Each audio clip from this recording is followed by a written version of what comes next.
All right. Welcome, everyone, to another episode today. We have a really special guest, Julian Posey, 4 year starter at Ohio University, signed with the New York Jets in 2011, and had a 4 year NFL career with the Dolphins, Browns, and the Vikings before a 4 year career with in the CFL. Um, we're really happy to have you, Julian. Thanks for coming on. I'm excited to be here, Tyler. Man, this is an opportunity just to be able to express what's been going on in life is as well. Appreciate it. Yeah, absolutely. So to start it off, before we dive into the NFL years, I just wanted to go back to the beginning. When did you realize that football could take you somewhere bigger, and what did that moment feel like for you? Tyler, that's a really good question. Football for me has been a family business. A lot of people in my family have played. We've had seven people in my family that's made it to the NFL. My brother, he also played. He was a draft pick. My younger brother. So for me, it it was something that I always wanted to do. It was something that I loved, something I was passionate about. I used to draw a lot of pictures of myself in uniforms. I was a big primetime fan growing up. It was always an ambition of mine. It didn't start to become a reality though, because I wasn't very good at first. Like we all right in the game, we're not all. Some Right. of us are blessed with gifts early. Football was something I worked at, something I got better in, something that's toughened me and hardened me throughout the life that I've learned how to become better. But really, probably about like maybe my sophomore year in high school, I didn't play. I quit the team. I was involved in things that weren't always the best for me as a young man. Hmm. But my mom, she got me together. She sat me down. She said, "Son, I think you really have something special here. If you would just, focus on it." So for me, I took that advice and said, "All right, you can either stay in the streets or you can go ahead and choose something that's be better for you in life." I had a conversation with my uncle who had played professional football, and he was like, "Hey, football is a powerful thing. It can take you very far in life." Um, that's when I decided to get serious. So I went out, and I missed most of the season, but I went out and probably about the last three games of the season, I was able to play. The team, the coach still let me play. It was Coach Speck, Steve Speck from St. Xavier, Cincinnati. And he was like, "Man, you're a really good football player, and we'll allow you to come back." And mostly they didn't, right? Because the season already came and out. But that was probably around the time I decided, like, okay, football is very serious for me, and I really took a more of a passion for the game and took it very seriously and started striving and really learning about the game and wanting to be at my best and excelling. Nice. So obviously, you went on to Ohio University, where you started for 4 years. Talk a little bit about that journey. Obviously, going into college, was it something just completely different for you? Were you kind of thrown into a starting role, obviously, pretty early on? How'd you react to that coming out of high school? Well, I was a 2 year starter, two star. Let me get that. I was a two-star coming out of high school, but I ended up getting a lot of like 9 or 10 D1 offers. So I made my decision. I chose Ohio. Uh, it kept coming up in life.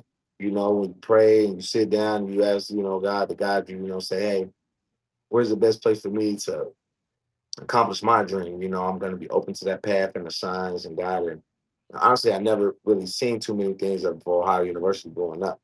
Hmm. So not, I wasn't familiar with the school, uh, but I chose the school because of Frank Solich, and it was a great decision. Playing for a Hall of Fame coach, a coach that won a national championship, coach that's put many people in the NFL. That's what I wanted, and I was able to get underneath his tutelage and a lot of great coaches on his staff. He had a lot of great coaches on his staff. They were ended up being life mentors for me, and a lot of them turned out to be head coaches in DCs and other places and be very successful in other regards in relation to the game. And Ohio was just a place where it became a brotherhood for me. And game, I was able to learn, my career. They wanted me to. Um, my friend could use broken at the time.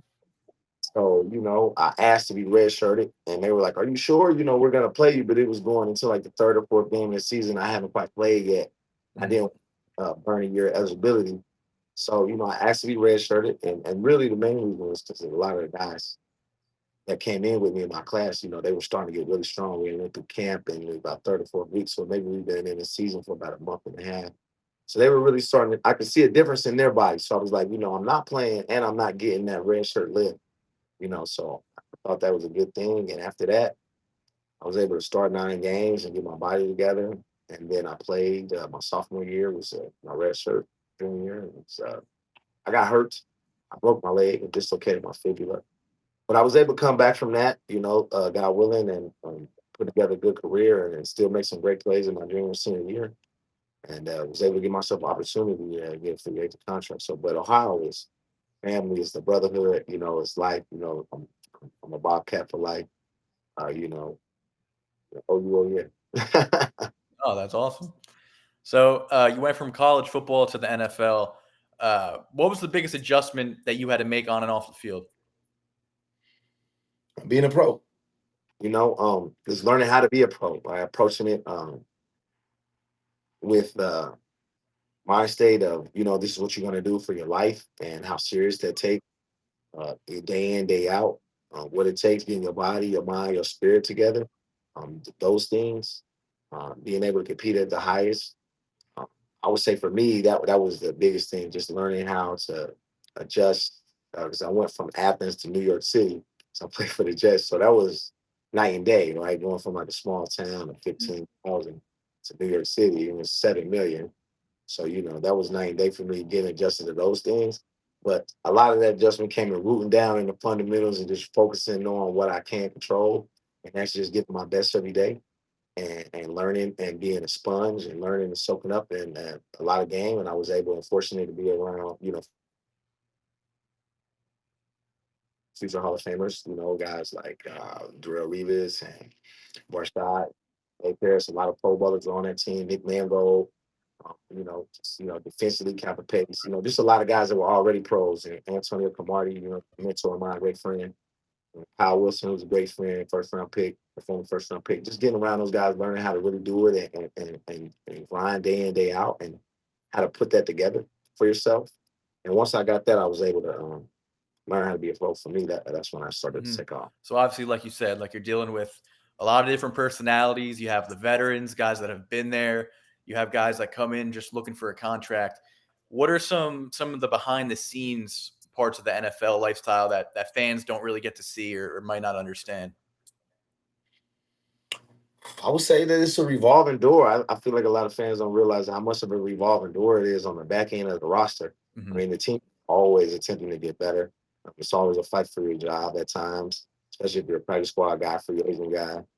Even if you're a guy that's in the back end of the roster, you're 40 something and down, 50, even maybe if you're 35 or down, right? Your spot isn't always as secure. So I would say, to me, that's probably the largest part, and really just how much the guys really put into it, like what it really takes, the sacrifices that they make day in, day out with families, having children and, things that nature. You're not always able to be as present as maybe you want to be, but, you're, everyone around you is asking your best, so you have to give your best to everything. And, those, every interview, every person you meet, every doctor, every fan, every hospital visit, every child visit, all your charity events, every teammate, these things, everybody, your family, they're all asking for your best, at all times.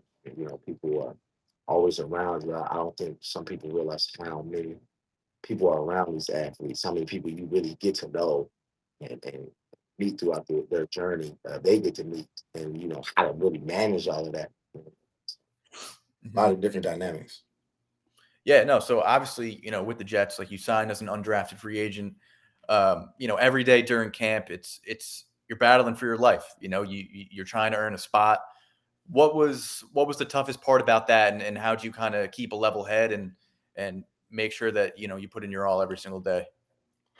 Oh, that's a great question. It's really, just understanding. I think the best thing is first understanding that you are on the chopping block, and looking yourself in the mirror and say, okay, this is where I'm at now, and that's okay. And Mhm. finding, to answer that second part of that question, just finding a way to balance that. What everybody has their different mechanisms and coping mechanisms they deal with. I would suggest, strong things like meditation and just, centering yourself, breathing techniques, not allowing things to get to you and being present, most importantly. For me, that's I didn't worry about that. I think that was why I found success, being a low back end roster guy and being able to climb up the roster and be, start some games and be, nickel corner and really, carve some space in there for myself. Is it not worrying about those things, just being present and realizing I'm living my dream and enjoying it. That's what I think is the most thing, being present and enjoying it, because it can be over any day. So if you dwell on that, I think putting it in your mind and spirit, it will, it will manifest, because it will gravitate towards you because that's what you're thinking about. But to also counter that, just enjoying it and just smiling and just understanding where you are and just loving it. And then that would allow you to be successful. And I think that's what I found about success. Yeah, and that kind of leads right into my next question. You saying that you try to stay in the present moment. I guess, how did you deal with, the uncertainty of, especially a day like cut day where, you know, you don't really know, you know the work you put in, but you don't really know the end result until, the end of those days, unfortunately. But did it give you kind of peace of mind knowing, what, I put in work on tape, and, if it doesn't work out here, hopefully another team will pick me up? Did that kind of ever go through your mind where you were like, all right, I have some peace in knowing that? For sure. I mean, for me, it's kind of like living by those four agreements, right? Just giving your best, not taking things personal, not assuming things, and just being impeccable with what you're saying you're gonna do. I found that early in life, and resting in those things. That's when I was able to really, not have any regrets. And that's why I think being present is so important in that type of situation. Because if you're present, then you realize, like, okay, have that fun. I have to, I have to focus and enjoy it, but I want to give my best. And if you live by that, I gave my best, then you can live with no regrets and you can fully understand, hey, I put it all out there. I left it on the table, and I'm okay with what happens next. And then for me, that was everything. Yeah, absolutely. You talked a lot about brotherhood before. What's a moment from your career that really captured that for you? Um, Pro career for sure, just the bonding, right? The days that you grind, the days that you with it, and being in the away games, battling with your guys, eking out a great win, and when maybe you weren't supposed to get it, those that's the brotherhood, right? Fighting with each other, blood, sweat, and tears, and now that I'm older, looking back at it, retrospect, it's like that's a special time, man. Like that's an era in your life that doesn't come around again. Pro sports is the graveyard of athletics. That's where you go to give it your all and give it your best until you can't anymore. That's that's the biggest difference, I believe. So that's the brotherhood, understanding that it doesn't last forever, and that those guys and those bonds and relationships that you made, that's just a special time. Those guys that they're at their peak. You're at your peak, and for me, that's really what it was. Just understanding those things, and now those relationships going forward. In this phase of my life, it means everything, because now you got guys, those are brothers, those guys, they'll call you up on the phone, and you guys can do more and bigger things outside of the games together. Hmm. Yeah, absolutely. So a little fun question here. Um, who is the toughest player that you've went up across? Obviously at DB, was there ever a receiver you see him on the other side and you're like, oh, like I better bring it this rep? Like who was that player for you that stands out? I mean, of course, I guess a battle for me would be Antonio Brown, right? We went, we played numerous amount of time in college, Hmm.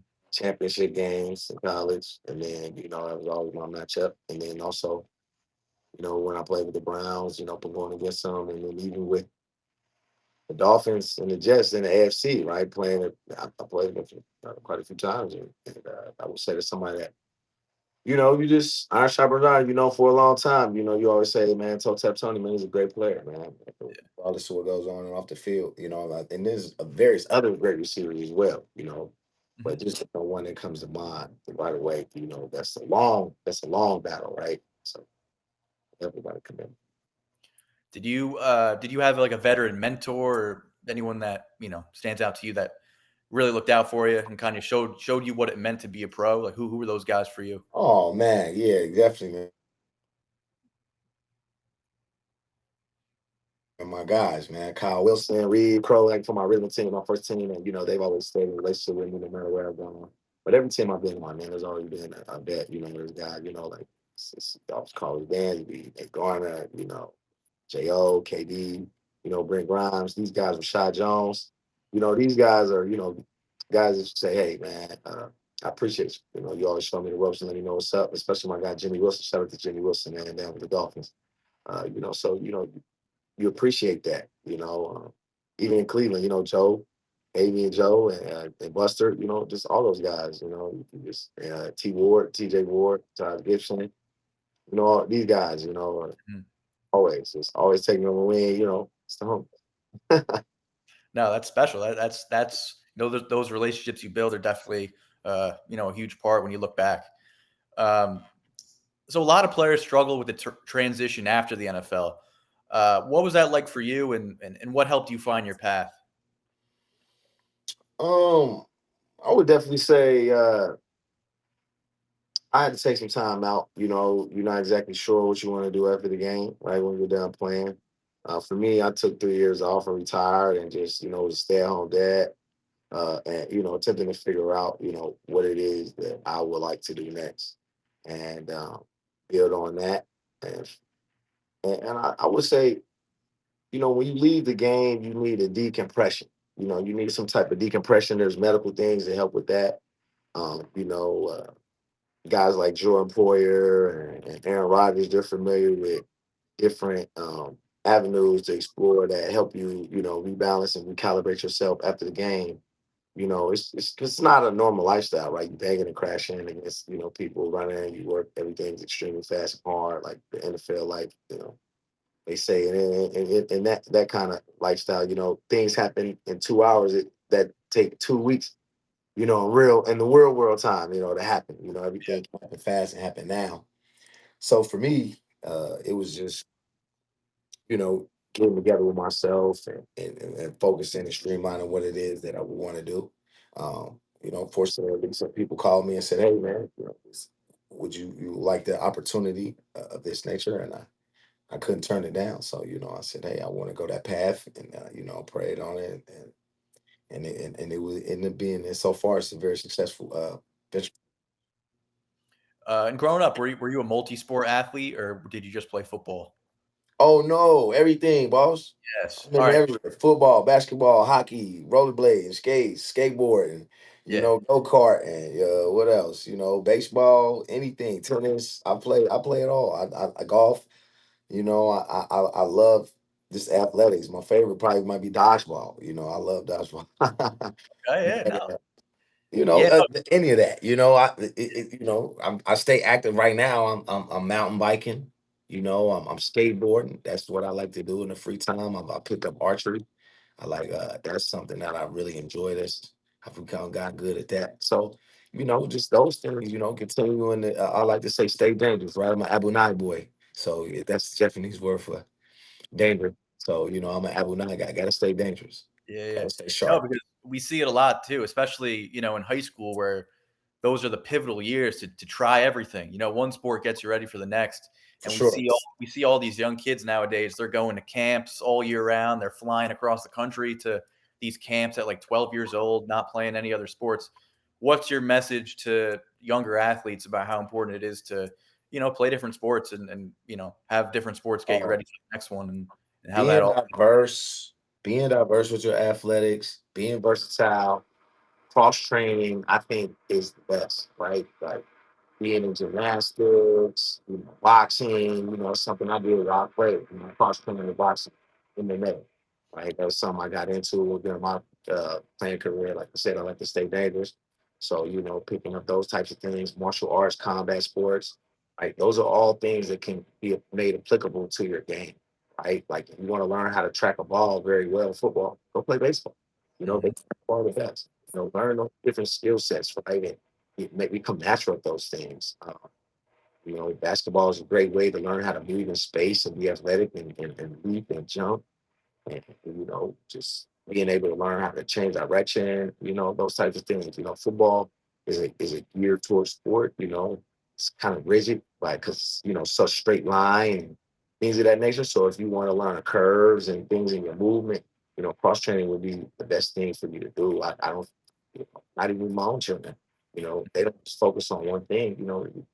We we we learn how to move our bodies in different ways from different sports because each sport, can be made applicable. Like I said, you can take things from everything. Like, I know people that, I'm a coach now, and one thing that I like to look at is how tennis players move, for DBs, how they train and be able to move, crossover run, stop, redirect, and shuffle, right? Those are the best shufflers and crossover runners I would probably say on the planet. Like they do that extremely well. So being able to, understand, the kinesiology of sports and how things move, how the body moves within that, I think is the best thing. And you get that through experience and experiencing different, you know, sport.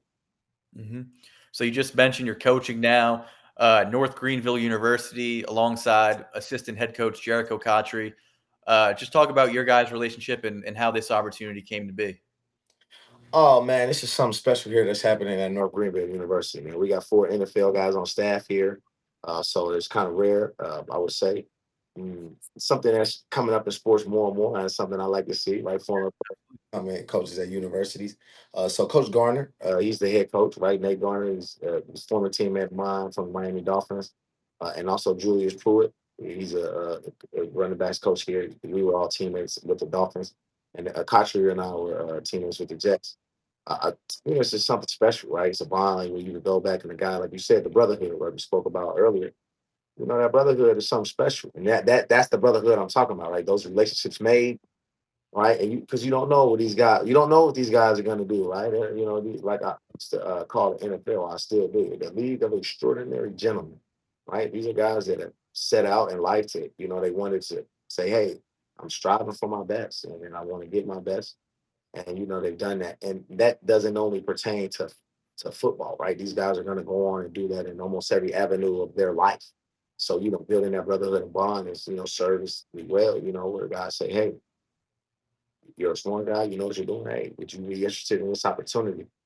So I was coaching in Japan, uh, professional football in Japan, and that came from another brotherhood relationship at my university. My mentor and coach, Kevin Leitner, who was the offensive line coach and recruited me, presented me with opportunity when I was in retirement. He said, man, JP, you got to get into coaching.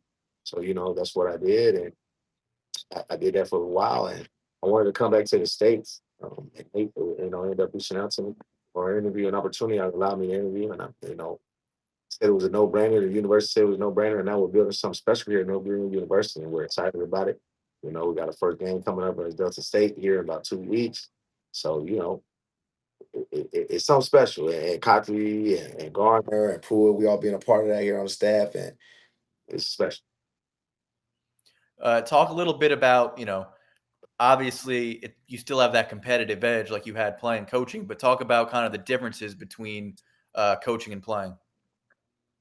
Oh man, coaching is just becoming more of a student of the game, right? You think you know everything from playing, right? But now you have, get your system together, right? You have everything. You have to take everything that you know, everything that you did, your experiences, and make it applicable and learn it, and have a system, be able to teach it to others, right? Have a way of having, the youthful guys learn certain skill sets and techniques, and most importantly, learn the schematics of defense. How is defense played, right?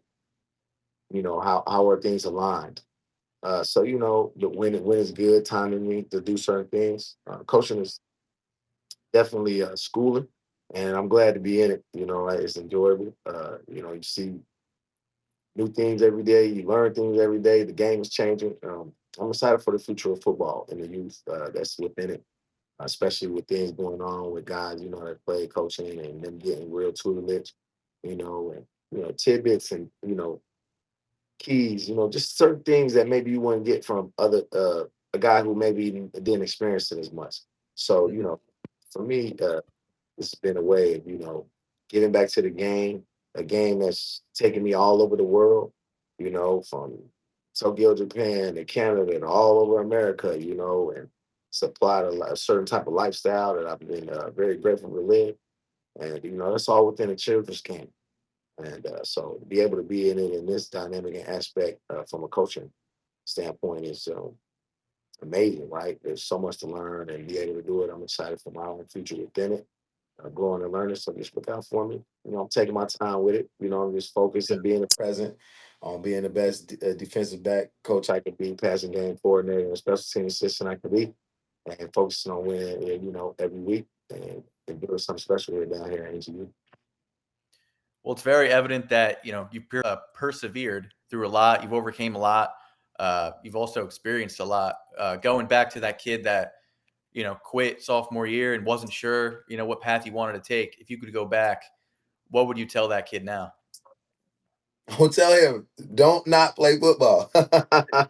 No, but most importantly, man, I would tell him, man, continue your path, stay faith, root down. Um, like I just said earlier, right? Give your best. Don't take things, give your best. Don't take things personal, right? Don't assume, right? And be impeccable with your word. That's what I would tell him. And keep God first, man. And continue to strive with all you do, right? No nonsense, really. I would say that with kids, just go out for what you want now. If you know it, and if you know your heart song, as they like to say, which is your heart's dream, strive for it now, man. There's no better time than yesterday. That's a good say. All right, so I'll wrap it up with this, Julian. When people look back on Julian Posey, the football player, the teammate, and now everything you're doing beyond football, what do you hope they say about the impact you made? I just hope you say, man, he's a passionate person and gave, you know, his best at all times. Regardless of his situation or that he what was going on, he always gave the best to the moment what was going on, and always uh, strive for what he could do to help others and be a light. Really, that's how I just hope that people understand that. Football is just a pathway, right? It's a vessel in a way, for others to get their best out, right? You're able to through football been able to connect with so many people and so like I could talk for days and years on how many different ways you can connect with people through this. Like, I just learned a couple years ago that football was its own language when I went to Japan. Right? I didn't really know Japanese that well, and my players didn't know English that well. But people say, "How were you able to speak?" Well, because I learned that football is its own language. They understand that, and I understand it. We talking that, and that those types of things. So it's just something that take you for, and I hope that they understand. Like this is what I'm about, being able to use this vessel to as a way to get everybody to understand that be your best and give your best to your daily life, to your own life, and strive. As hopefully as inspiration.